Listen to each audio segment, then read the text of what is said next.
palestra é Anúncios da Panaceia Inglesa, Nendix Popular Pill, ao redor de 1670, 1677. Eu vou ler, então eu vou ter que mudar um pouco de posição. De novo.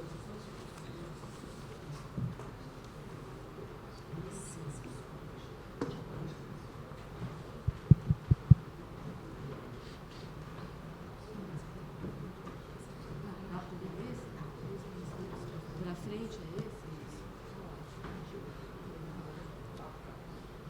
Bom, boa tarde. Tá ligado? Tá. Boa tarde, vamos começar então. Isso é para frente. Ok. Consoante Juanita Burnby, folhetos impressos em blocos xilográficos e relativamente baratos, divulgando medicamentos, podem ter começado a circular na Inglaterra durante o reinado de Henrique VIII, que se estendeu de 1509 a 1547. Darren Hayton, por sua vez, sugere que o surgimento de tais folhetos pode ter sido desencadeado por surtos de peste em centros urbanos.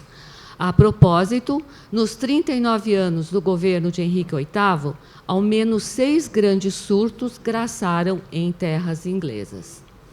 Burnby também informa que o primeiro anúncio num jornal inglês de um preparado medicinal do qual se tem notícia teve vez no hebdomadário londrino Mercúrios Políticos, que circulou entre 1650 e 1660.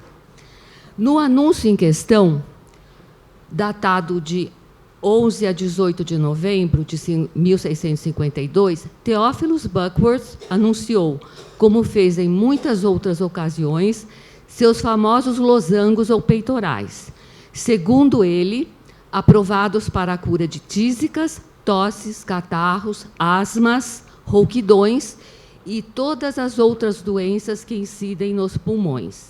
Ainda somava um antídoto eficaz contra a peste e todas as outras doenças contagiosas e obstruções do estômago.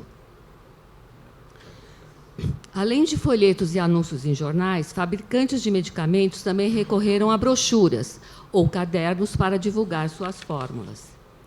Burnby sustenta que os primeiros anúncios divulgando drogas medicamentosas tinham 3 características.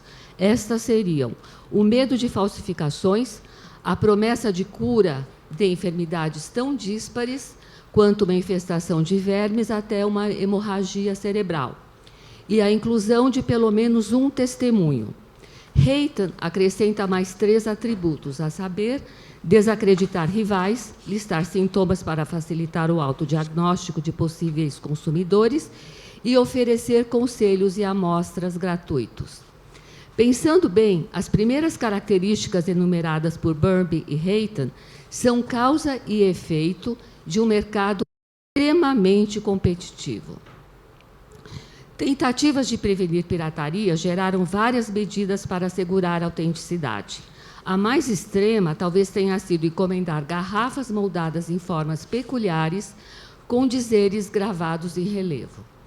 Mais comumente, anúncios traziam avisos alertando consumidores potenciais de que apenas um medicamento genuíno trazia assinatura ou o brasão de seu inventor ou outra peculiaridade distintiva, como um selo de cera. A segunda característica mencionada por Burnby diz respeito às panaceias que precederam medicamentos com fins específicos. Hoje, motivo de riso, mesmo entre historiadores, tais fórmulas se fundamentavam num preceito curativo da longeva teoria moral.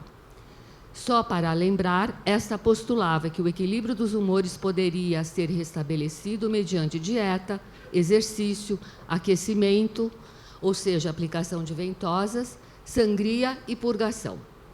Os 2 últimos recursos terapêuticos tinham por fim a eliminação de humores excedentes deletérios.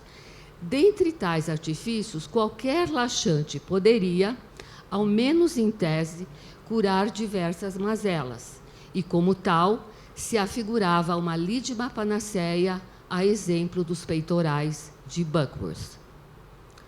Os anúncios conhecidos da pílula popular de Nendick deixam claro que este medicamento, assim como outras panaceias inglesas concorrentes, não passava de um purgante. Os mesmos anúncios contêm 5 dos atributos elencados por Burnby e Hayton. Mais precisamente, não prometem conselhos e amostras gratuitos. Por outro lado, trazem uma característica ignorada pelos dois estudiosos.